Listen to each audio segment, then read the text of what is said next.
Pemirsa, Menteri Perhubungan Budi Purwagandi dicecar pertanyaan oleh Ketua Komisi 5 DPR RI terkait tenggelamnya KMP Tunu Pratama Jaya di Selat Bali. Ketua Komisi 5 DPR RI Lazarus ingin memastikan jika tidak adanya kesalahan prosedur saat KMP Tunu Pratama akan berlayar. Tersebut berdasarkan catatan kami setelah melakukan docking itu pada Oktober 2024 dan pada bulan Juni, kalau kami tidak salah, Juni ya, 3 Juni kami melakukan ram cek, Pak. Jadi itu yang data yang ada pada kami, dan pada saat berlayar, sebagaimana surat pernyataan dari nakoda kapal bahwa kapal tersebut layak untuk berlayar. Jadi sampai dengan saat ini data teknis apa yang kami terima dari pelaksanaan docking maupun pelaksanaan ram cek itu tidak terdapat indikasi adanya kerusakan atau apapun yang terkait dengan kapal tersebut. Namun demikian, bahwa terjadi kecelakaan, kami akan menunggu hasil investigasi dari KNKT, Pak, dan laporan dari nakoda bahwa kondisi kapal layak untuk berlayar. Kemudian kita mengeluarkan surat perintah berlayar, Pak.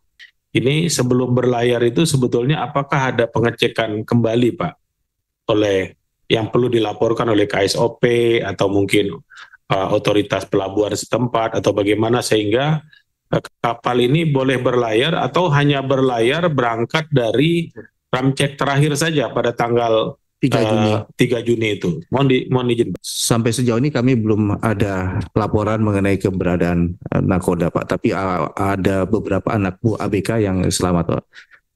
Oh, ABK selamat, tapi nakoda belum tahu ya? Belum, Pak. Coba ada informasi mungkin dari teman-teman laut terkait nakoda? Belum ditemukan atau? Sementara belum ditemukan, Pak.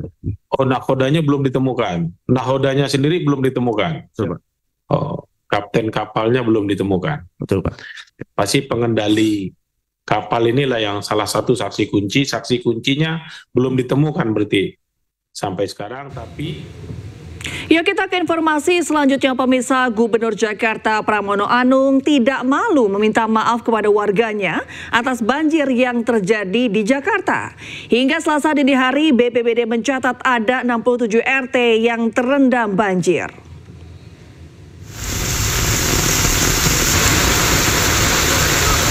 Hujan deras yang terjadi pada Senin sore hingga malam membuat sejumlah kawasan di Jakarta terendam banjir. Salah satunya di kawasan Kemang Raya, Jakarta Selatan. Wilayah ini merupakan salah satu langganan banjir. Terkait banjir yang terjadi, Gubernur Jakarta Pramono Anung meminta maaf. Pramono mengatakan banjir yang terjadi di Jakarta tidak hanya disebabkan tingginya curah hujan, tetapi juga air kiriman dari wilayah hulu.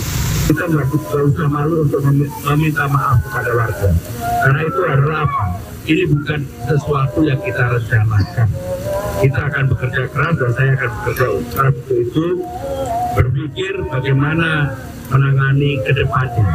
Termasuk dalam kesempatan ini saya minta koordinasi antara Bina Marga dengan sumber daya air, terutama untuk mengatasi tali-tali air dan sumbatan-sumbatan yang ada di sepanjang saluran air yang ada di Jakarta ini. Karena kerjasama itu diperlukan. Sebelumnya, Pramono mengaku tidak tidur sejak Minggu malam karena harus berkoordinasi untuk menangani banjir di Jakarta. BPBD Jakarta mencatat hingga Selasa dini hari, banjir merendam setidaknya 67 RT di Jakarta. Tim Liputan iNews melaporkan. Ya, pemirsa, pemerintah Jakarta dalam waktu dekat segera menerapkan normalisasi Sungai Ciliwung di wilayah yang kerap dilanda banjir. Nah, dari 14 lokasi yang direncanakan, 4 diantaranya dilaksanakan tahun ini diawali dengan pembebasan lahan. Nah, kita lihat grafis berikut ini. Ya, pemirsa, keputusan ini diambil karena permukimannya sudah tidak layak huni. Nah, kita lihat titik mana yang akan dinormalisasi. 2 titik pertama ini yaitu ada di Rawajati, lalu kemudian ada di Cililitan. Nah, untuk Cililitan, pembebasan lahan mulai dilakukan pada bulan depan. Lalu kita lihat lokasi berikutnya, pemirsa. Kemudian, ya,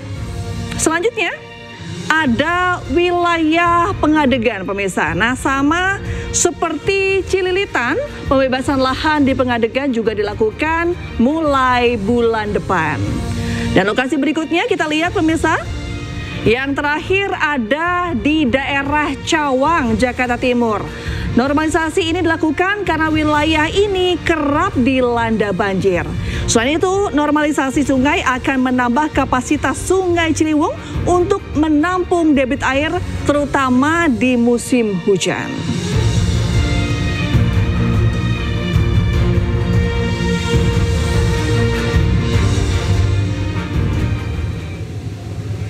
Ya, kita ke informasi lainnya, pemirsa. Banjir masih mengenang perumahan Ciledug Indah 2, Tangerang, Banten. Ketinggian air mencapai 60 cm.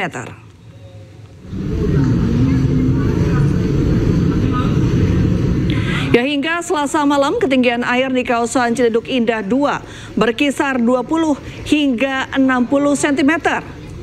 Proses pendistribusian logistik juga masih terus dilakukan oleh petugas untuk warga yang memilih tinggal di lantai 2 rumahnya.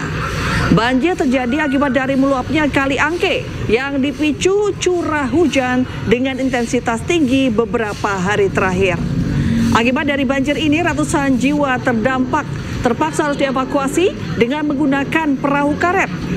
Korban banjir kemudian disebar di 3 posko pengungsian.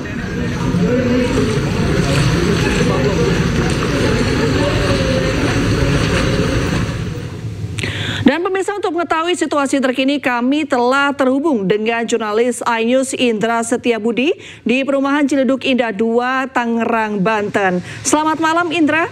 Seperti apa situasi terkini di sana? Baik, selamat malam Reni dan juga pemirsa. Dapat kami informasikan update terkini situasi di Ciledug Indah 2. Ini saat ini masih terpantau masih banjir, namun sudah surut sekali. Reni, Anda bisa saksikan di belakang saya. Yang tadinya tempat saya melaporkan, Reni, ini ketinggian hingga 50 hingga 60 cm. Namun hingga sampai saat ini Anda bisa saksikan kendaraan bermotor yang tadinya tidak bisa dilalui oleh sepeda motor, kendaraan roda 4, ini sudah mulai berangsur dibuka. Lantaran memang ini sudah bisa dilalui oleh para kendaraan bermotor. Di mana memang banjir ini terjadi sejak pukul 12 kemarin.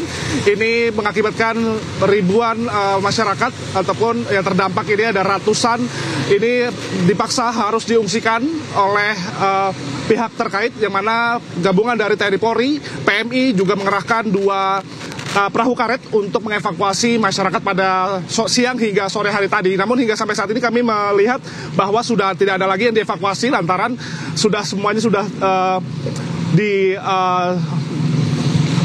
berada di pengungsian. Ini ada 3 pengungsian yang telah sediakan, namun kami juga melihat tadi tidak sedikit para PMI ini masih melakukan pengiriman logistik untuk masyarakat yang berada di dalam, ini yang bertahan di lantai 2 rumahnya. Dan memang ini meluapnya, terjadinya banjir ini dikarenakan meluapnya Kali Angke, dikarenakan curah hujan 3 hari terakhir memang sangat intensitas tinggi sekali, Reni, menyebabkan banjir terjadi di ruas Jabodetabek, di mana hingga sampai saat ini pihak dari PMI maupun kepolisian dan juga TNI juga sudah meletakkan perahu karet di depan perumahan dari Ciledug Indah 2 ini, dikarenakan memang sudah terpantau kondusif, namun masih berjaga-jaga oleh para petugas. Anda bisa saksikan situasi terkini. Kami juga melihat tidak sedikit masyarakat yang tadi juga sudah membawa peralatan kebersihan untuk melakukan bersih-bersih pasca terjadi banjir. Namun pada hingga sampai saat ini Anda bisa saksikan di belakang saya ini, Reni, ini yang tadinya mencapai 2 meter saat ini hanya 60 cm saja. Lantaran juga tadi juga Pemda setempat juga sudah melakukan penyedotan menggunakan mesin untuk mencepat proses percepatan dalam melakukan penyurutan air sehingga bisa dilalui secepatnya oleh masyarakat yang akan melakukan aktivitas maupun juga keluar masuk rumah, ya, sehingga hingga saat ini sudah terpantau sangat kondusif. Namun memang masih ada genangan yang sekitar tempat saya melaporkan saat ini tadinya bisa 60 hingga 70 cm, ini hanya sekitar 20 hingga 30 cm saja. Dan memang saat ini sebagai masyarakat masih berada di pengungsian lantaran memang rumahnya masih terendam banjir sehingga masih memilih untuk berada di pengungsian. Demikian, Reni, balik Anda. Baik, terima kasih Indra atas laporan Anda. Selamat malam dan selamat bertugas kembali.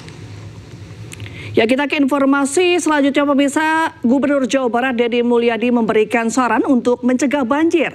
Menariknya, saran mencegah banjir itu ia sampaikan saat wilayahnya tergenang banjir.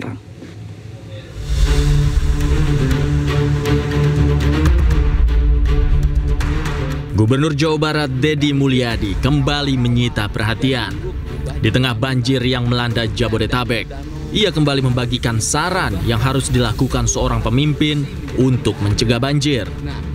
Deddy mengatakan, langkah yang harus dilakukan seorang pemimpin adalah membongkar bangunan di bantaran sungai, melakukan pelebaran sungai, serta alih fungsi danau. Di daerah resapan air, di areal perkebunan. Yang kedua, melakukan pelebaran sungai, pendalaman sungai, membongkar bangunan-bangunan di bantaran sungai. Yang ketiga, mengembalikan alih fungsi danau-danau. Ketiga kegiatan ini pasti mengambil resiko, tidak populer, dicaci maki, dibenci, dibully. Tapi pemimpin harus berani mengambil resiko itu. Menariknya, komentar Deddy Mulyadi tentang banjir ini dilontarkan saat wilayahnya juga terendam banjir. Di Karawang, Jawa Barat, ratusan rumah di Kecamatan Teluk Jambe juga terendam banjir dengan ketinggian antara 1 hingga 2 meter. Tingginya curah hujan yang terjadi sejak Senin malam kemarin mengakibatkan sedikitnya 287 rumah warga di Kabupaten Karawang, Jawa Barat terendam. Kondisi ini diperparah dengan meluapnya 2 sungai besar, yaitu Sungai Citarum dan Sungai Cibeet. Lagi-lagi, warga Karawang menanti tindakan Gubernur Jawa Barat Deddy Mulyadi untuk mengatasi banjir. Tak hanya sekedar kata-kata untuk banjir Jakarta, namun aksi nyata untuk mengatasi banjir di wilayahnya. Ya, kita ke informasi berikutnya pemirsa. Massa yang tergabung dalam relawan alumni Universitas Gadjah Mada atau Rela Gama Bergerak menggelar unjuk rasa di Boulevard kampus tempat. Aksi unjuk rasa ini untuk mempertanyakan keaslian ijazah Presiden RI ke-7 Joko Widodo.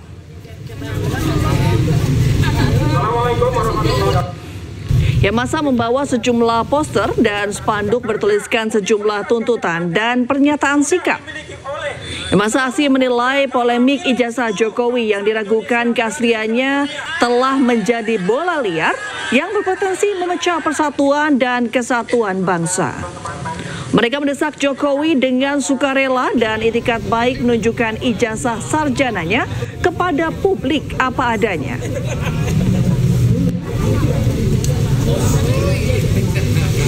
Sementara itu pemirsa, Roy Suryo, terlapor sekaligus pakar telematika, mengaku menolak menjawab puluhan pertanyaan penyidik Polda Metro Jaya saat menghadiri pemeriksaan kedua terkait tuduhan ijazah palsu Presiden ke-7 RI Joko Widodo. Dan berikut keterangan dalam dialog bersama rekan Davi Pratama.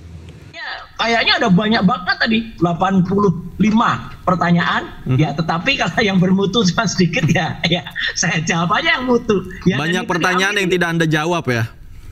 Iya, dan itu diamini oleh penyidik, karena penyelidik tadi juga banyak juga bertanya soal ITE itu sebenarnya bagaimana. Mas Davi, saya kan 10 tahun mengawal undang-undang ITE, bahkan sebelumnya ikut merancang. Jadi mereka juga berpikir, oh jadi ini harusnya ada sarannya ya Pak. Loh iya, pasal 28 ayat B itu harus terbukti sara, suku, agama, ras, dan antar golongannya. Kemudian pasal 28C itu harus terbukti ada kerusuhan, dan kerusuhannya kerusuhan fisik, ya, bukan kerusuhan di dunia maya. Nah itu, jadi mereka, wah kalau gitu nggak cocok dong Pak ini. Ya udah nggak cocok, memang ya udah. Oke.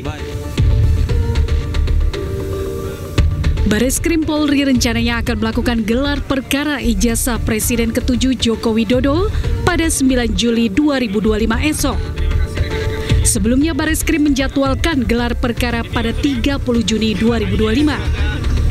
Namun atas permintaan TPUA, gelar perkara ditunda lantaran masih menunggu kejelasan pihak-pihak yang dilibatkan dalam proses tersebut. Sebelumnya Egy Sujana diperiksa Polda Metro Jaya. Egy mengatakan persoalan ijazah Jokowi merupakan perkara sederhana dan meminta Jokowi untuk segera menunjukkan ijazah aslinya kepada publik. Poin pentingnya ada 3 dari saya. Yang pertama, mesti mengerti substansi hukum.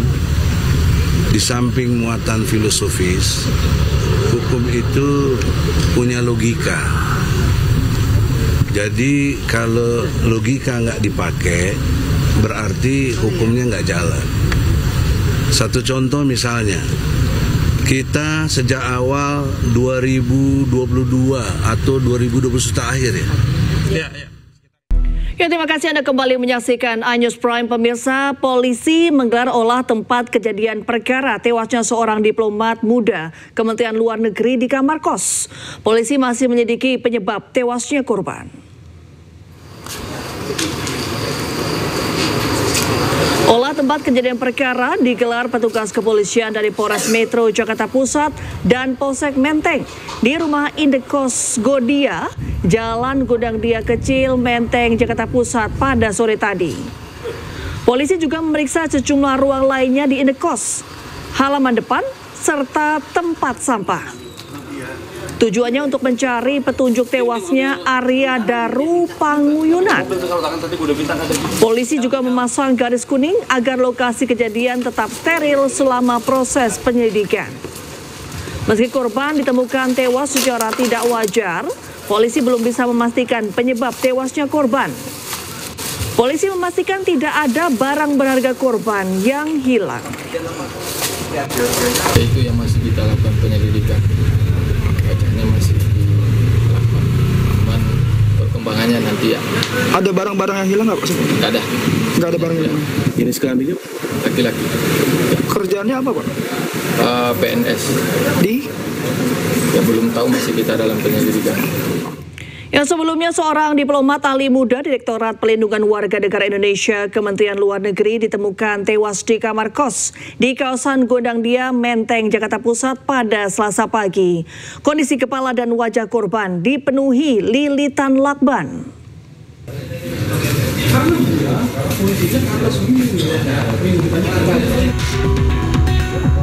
Polisi yang menerima laporan langsung mendatangi sebuah kos di kawasan Gondang Dia, Menteng, Jakarta untuk mengidentifikasi jasad korban. Saat ditemukan, kondisi korban cukup mengenaskan di mana seluruh kepala dan wajah terlilit lakban. Korban diketahui bernama Arya Daru Panguyunan, pria asal Jalan Munggur, Yogyakarta, yang berprofesi sebagai diplomat ahli muda Direktorat Perlindungan Warga Negara Indonesia Kementerian Luar Negeri. Kecurigaan tewasnya korban bermula dari istrinya yang kesulitan menghubungi ponsel korban sejak 2 hari lalu. Istri korban kemudian meminta penjaga kos untuk mengecek kamar korban. Kondisinya, informasi yang saya dapatkan dari penjaga kosan bahwa yang bersangkutan kepalanya dililit lakban, tapi saya belum bisa memastikan lakbannya jenis apa. Yang jelas itu warna kuning lakbannya, dan kemudian dalam posisi tidur telentang, kakinya ketekuk dan berada di bawah selimut. Jadi ketika penjaga kosan masuk itu ditarik selimutnya. Polisi kini masih menyelidiki tewasnya korban dengan meminta keterangan dari sejumlah saksi serta memeriksa rekaman kamera pengawas. Selanjutnya jasad korban dievakuasi ke kamar jenazah Rumah Sakit Cipto Mangunkusumo untuk diotopsi. Dari Jakarta, Rani Sanjaya, iNews melaporkan. Ya, kita ke informasi lainnya pemirsa. Tim penyidik Jaksa Agung Muda Tindak Pidana Khusus menyita 72 unit kendaraan terkait pengusutan kasus dugaan korupsi pemberian fasilitas kredit bank-bank pemerintah kepada PT Sritex. Di sini jangan ngambil gambar, jangan. Penyitaan puluhan kendaraan milik PT Sritex tersebut dilakukan di gedung Sritex 2 Sawah Banmati, Kabupaten Sukoharjo, Jawa Tengah pada Senin kemarin. Sementara ini penyidik hanya dapat membawa 10 unit mobil mewah yang disita dari PT Sritex ke rumah penitipan barang rampasan negara di kawasan Jakarta Barat dan Tangerang. Sementara itu, 62 unit kendaraan lain yang sudah berstatus sita dititipkan di gedung PT Sritex dengan penjagaan ketat dari TNI.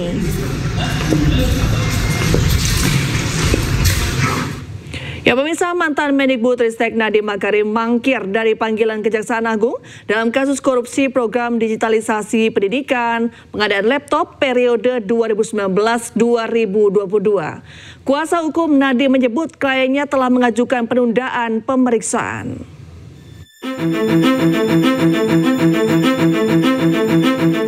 Mantan Mendikbudristek Nadiem Makarim absen dari panggilan penyidik Kejaksaan Agung untuk diperiksa sebagai saksi terkait kasus dugaan korupsi pengadaan laptop berbasis Chromebook di Kemendikbudristek tahun 2019-2022 senilai 9,9 triliun rupiah. Pemanggilan ini dijadwalkan pada Selasa 8 Juli 2025 di Gedung Bundar Jampitsus Kejagung, Jakarta Selatan. Kuasa hukum Nadiem Makarim, Hotman Paris, mengatakan bahwa kliennya sudah mengajukan permohonan penundaan pemeriksaan kepada penyidik. Sebelumnya Nadiem telah menjalani pemeriksaan selama hampir 13 jam pada Senin 23 Juni 2025 dan dicecar 31 pertanyaan. Kasus dugaan pengadaan laptop di Kemendikbudristek berawal dari rencana pengadaan bantuan peralatan teknologi informasi dan komunikasi untuk satuan pendidikan. Namun dalam pelaksanaannya muncul dugaan persekongkolan dan pemufakatan jahat di antara pihak terkait, termasuk dugaan rekayasa spesifikasi pengadaan yang mengarah pada penggunaan sistem operasi Chromebook. Tim Liputan iNews melaporkan. Ya, pemirsa, mantan Menteri BUMN Dahlan Iskan dikabarkan ditetapkan sebagai tersangka oleh Ditreskrimum Polda Metro Jawa Timur. Penetapan ini terkait dugaan pemalsuan surat dan penggelapan. Kuasa hukum Dahlan Iskan, Johannes Dipa, mengaku kaget terkait kabar penetapan status tersangka kliennya. Menurut Dipa, hingga saat ini pihaknya belum menerima surat apapun dari pihak kepolisian terkait dengan penetapan tersangka. Pasalnya, Dahlan Iskan bukanlah pihak terlapor, melainkan sebagai saksi yang telah diperiksa sebanyak 3 kali. Dahlan Iskan juga kooperatif ketika menjalani pemeriksaan, bahkan hingga tengah malam. Hingga kini Ditreskrimum Polda Metro Jawa Timur belum memberikan keterangan resmi mengenai hal ini. Dari penasihat hukum yang resmi dari Pak Dahlan Iskan ini belum menerima kabar itu malah. Andai kata betul ini ada penetapan tersangka, seharusnya kan kepada kami dulu yang diberitahukan, kan gitu loh. Kok malah pihak lain? Ya, Komisi Pemberantasan Korupsi terus mendalami dugaan korupsi yang menjerat Kadis PUPR Sumatera Utara Topan Obaja Ginting. Terbaru KPK menyita uang 2,8 miliar dan 2 pucuk senjata api dari rumah Topan.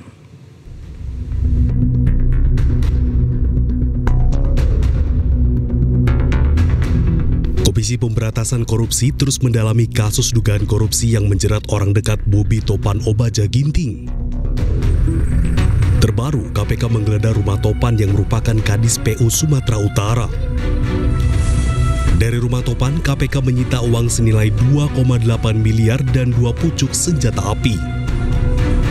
Sejumlah uang senilai sekitar 2,8 miliar. Tim juga mengamankan 2 senjata api yang tentu nanti juga akan dikoordinasikan oleh KPK dengan pihak kepolisian. Sebelumnya, Komisi Pemberantasan Korupsi (KPK) melakukan operasi tangkap tangan di Mandailing, Natal, Sumatera Utara 27 Juni lalu. OTT ini terkait dengan korupsi proyek pembangunan jalan di Dinas Pekerjaan Umum dan Tata Ruang PUPR dan preservasi jalan di Satuan Kerja Pelaksanaan Jalan Nasional Wilayah 1 Sumatera Utara. Dari 6 orang yang ditangkap, 5 orang ditetapkan sebagai tersangka. Salah satunya Topan Ginting yang merupakan Kepala Dinas PUPR Sumatera Utara. Ya, berkaitan dengan dugaan suap proyek jalan milik Dinas PUPR Sumatera Utara, analis kebijakan publik Muhammad Said Sidu menilai Bobi Nasution tidak akan tersentuh hukum karena dekat dengan kekuasaan. Sementara Rally Reagan menyebut Bobi tidak bisa tersentuh karena memang tidak terlibat. Ada 5 alasan kenapa Bobi saya menyatakan aman. 1, hampir semua orang dekat kekuasaan, nanti saya ceritakan faktanya, itu tidak pernah bisa disentuh hukum. Itu 1. Dan Bobi termasuk orang dekat kekuasaan. Dia mantu Presiden Joko Widodo yang sangat dihormati oleh Presiden Prabowo. Tadi sebutkan siapa yang tidak pernah tersentuh hukum. Nanti saya ceritakan satu demi satu. Oke, silakan. Yang kedua, bahwa tidak akan bisa menyentuh orang yang menyumbang kepada kekuasaan, menyumbang suara, menyumbang dana, menyumbang yang lain. Itu tidak pernah kesentuh. Nanti saya kasih contoh. Dan sepertinya korupsi ini termasuk itu. Jelas itu kepala dinasnya. Kita beri gambaran sedikit ya. Apa yang disampaikan Bang Sedidu, Bobi aman 100%. Saya katakan dia betul itu aman. Karena nggak ada keterlibatan Bobi kalau kita lihat di dalam tindak pidana korupsi yang dilakukan oleh kepala dinas tersebut. Ini ada dua perbedaan. Ya. Aman karena kekuasaan, aman karena memang tidak ada tindak pidananya. Iya. Kan sebentar. Supaya ini masyarakat paham juga. Kepala Dinas PU itu Saudara Ginting melakukan hubungan dengan balai yang terhubung dengan Kementerian PU. Itu yang dilakukan Saudara Ginting itu dengan pihak ketiga pemborongnya itu tanpa sepengetahuan Saudara Bobi. Dan jelas itu. Nah, apakah dengan kelakuan oknumnya apa yang disampaikan oleh Bang Sedidu tadi itu mesti dilakukan kebijakan seorang pimpinan? Saya rasa enggak. Terlalu dini saya rasa kita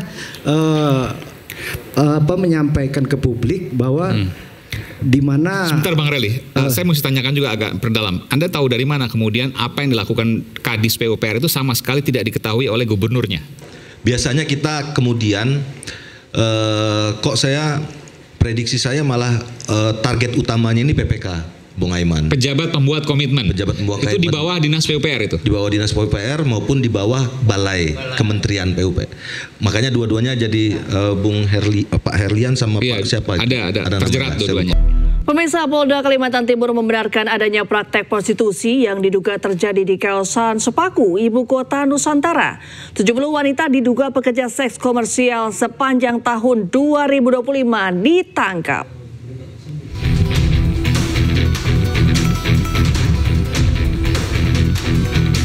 Kabar adanya praktik prostitusi di sekitar wilayah Sepaku Kabupaten Penajam Pasar Utara kian menjadi sorotan publik. Sepanjang tahun 2025, Polda Kaltim dan petugas gabungan mengamankan 70 wanita diduga pekerja seks komersial. Petugas menyisir satu persatu kamar penginapan untuk mengungkap aktivitas prostitusi online yang meresahkan warga. Dalam salah satu penggerebekan, seorang wanita diduga PSK bahkan ditemukan bersembunyi di dalam lemari. Bahkan polisi harus masuk melalui jendela belakang penginapan dan mendapati pasangan bukan suami istri berada dalam satu kamar. Para wanita tersebut kemudian digelandang ke Mapolda Kaltim untuk menjalani pemeriksaan lebih lanjut. Itu ada kegiatan prostitusi. Nah, kemudian kita cek ke sana, ternyata memang ada beberapa penginapan kamar yang kemudian itu terindikasi digunakan untuk prostitusi. Ini adalah langkah pencegahan supaya ini tidak muncul kembali.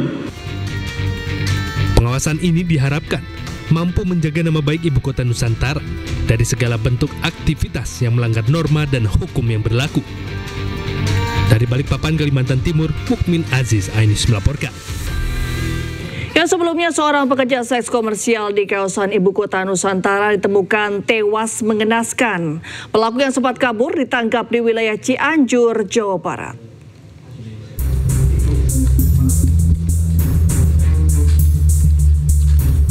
Bermodalkan rekaman ponsel korban, polisi mendeteksi keberadaan terduga pelaku di Cianjur, Jawa Barat. Selanjutnya, polisi menangkap RNF tanpa perlawanan. Kepada polisi, pelaku mengenal korban melalui layanan kencan berbasis aplikasi. Sementara saat diperiksa terkait modus, pelaku mengaku nekat menghabisi nyawa korban lantaran tersulut emosi akibat ucapan korban. Jadi pada saat si tersangka ini minta extra time, tetapi korban tidak mengiyakan sehingga sakit hati. Kemudian dilakukan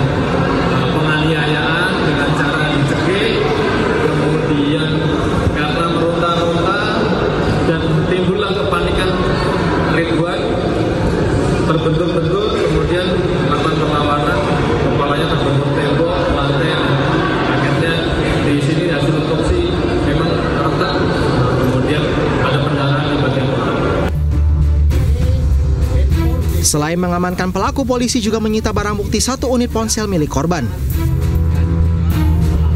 Dari Penajem Pasar Utara, Kalimantan Timur, Mukmin Aziz, iNews melaporkan. Ya, sementara itu Menteri Koordinator Bidang Pemberdayaan Masyarakat Muhaimin Iskandar mengaku kaget saat mendengar kabar marak praktek prostitusi di ibu kota Nusantara, Kalimantan Timur. Waduh, masa ya? Bagus lagi ada laporan. Waduh. Dalam online juga gawat. Bisnis. Kok bisa gawat gitu? Wah, ini harus dicek ini, dicek. Apa? Cek langsung lah gimana? Iya dong. Ya, kita ke informasi lain pemirsa. Menko Bidang Hukum, HAM, Imigrasi dan Pemasyarakatan Yusril Iza Mahendra menyebut Wakil Presiden Gibran Rakabuming Raka akan mendapat tugas khusus dari Presiden Prabowo Subianto. Tugas tersebut untuk menangani sejumlah permasalahan Papua.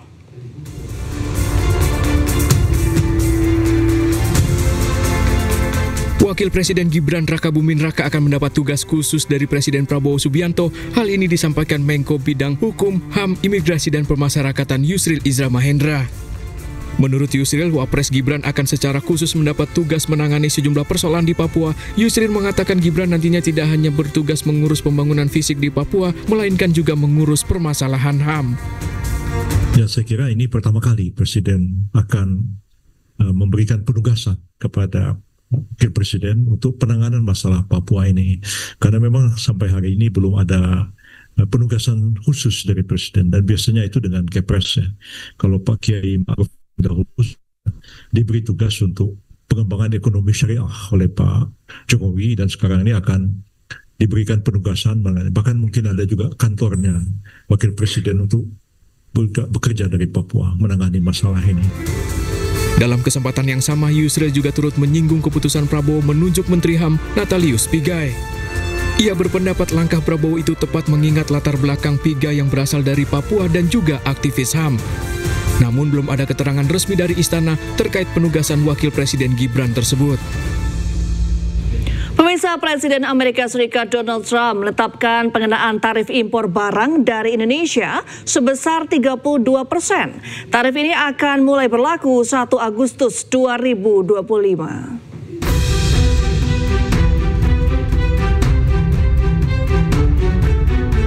Presiden Amerika Serikat Donald Trump resmi mematok tarif impor barang asal Indonesia yang masuk ke Amerika Serikat sebesar 32%. Keputusan ini disampaikan Trump melalui akun media sosialnya. Trump memposting surat yang dikirimkan ke Presiden Prabowo Subianto. Tarif impor 32% akan dikenakan mulai 1 Agustus 2025. Namun Indonesia tidak akan dikenakan tarif ini bila membangun atau memproduksi produk di Amerika Serikat. Sementara itu Indonesia tidak khawatir atas kenaikan tarif impor. Indonesia memperluas mitra dagang dengan bergabung bersama BRIC. Yang kedua adalah mempromosikan peace and security, international stability dan deepening international economy, trade dan financial cooperation. Nah, poin kedua ini menjadi penting bagi Indonesia di tengah ketidakpastian. Kita punya BRICS yang diharapkan bisa juga untuk menyerap pasar dari produk-produk Indonesia. Sebelumnya pada April 2025, Presiden Trump mengumumkan akan mengenakan kenaikan tarif impor tambahan 32% untuk produk Indonesia yang masuk ke Amerika Serikat. Indonesia diberikan waktu 90 hari untuk negosiasi tarif ini. Sejumlah upaya negosiasi telah dilakukan, namun ternyata Amerika Serikat tetap pada pendiriannya. Saat ini, Menko Perekonomian Erlangga Hartarto berangkat ke Amerika Serikat untuk kembali negosiasi. Ya, pemerintah masih terus berupaya melakukan negosiasi tarif impor AS sebesar 32% mulai 1 Agustus mendatang. Dengan beberapa paket yang ditawarkan, pemerintah optimistis bisa negosiasi kebijakan Trump. Tapi kemudian dalam keterangan terbaru yang diberikan oleh Presiden Trump, itu kan dimulainya 1 Agustus. Itu artinya dia mundurkan waktu untuk memberikan ruang untuk perpanjangan diskusi dan negosiasi, ya. Dan dalam surat itu juga Presiden Trump juga nyatakan masih ada peluang untuk bicarakan ini untuk diturunkan. Itu. Ya pemirsa, 14 negara dikenai tarif impor baru oleh Presiden Donald Trump termasuk Indonesia. Tarif impor ke Amerika Serikat yang terbaru akan berlaku mulai 1 Agustus 2025. Lantas negara manakah yang mendapat tarif impor tertinggi? Ya berdasarkan daftar terbaru yang dirilis oleh Gedung Putih, Laos dan Myanmar mendapatkan kebijakan tarif tertinggi sebesar 40%. Sementara untuk Indonesia sebesar 32%. Berikutnya, 5 negara dengan tarif terendah yakni sebesar 25% meliputi Malaysia, Tunisia, Kazakhstan, Jepang, dan Korea Selatan.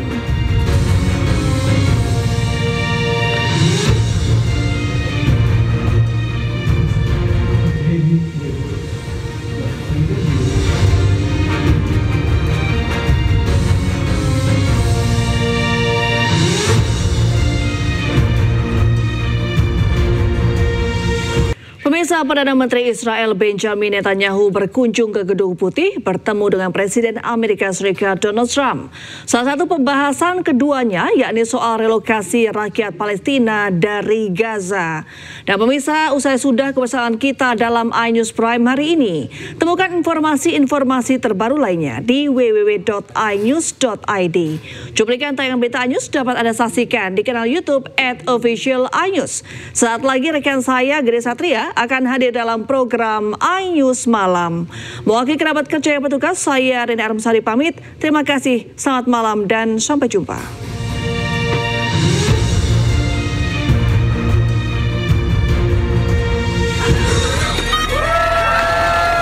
Masa pro-Palestina melempari gambar Perdana Menteri Israel Benjamin Netanyahu. Masa anti-Zionisme Israel ini juga menendang dan memukuli wajah Netanyahu dengan sepatu atau sendal mereka.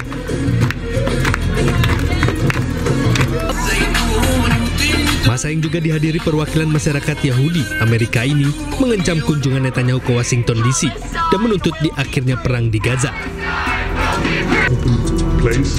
Sementara di dalam Gedung Putih terjadi pertemuan antara Presiden Donald Trump dengan Netanyahu.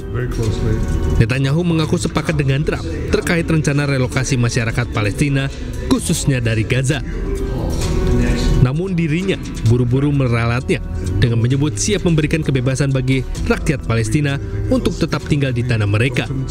Do you think that there can be a two-state solution that creates an independent? I don't know. I'd ask Bibi that question. You have the greatest man in the world to answer that age-old question, two-state. Go ahead, you give him your honest answer.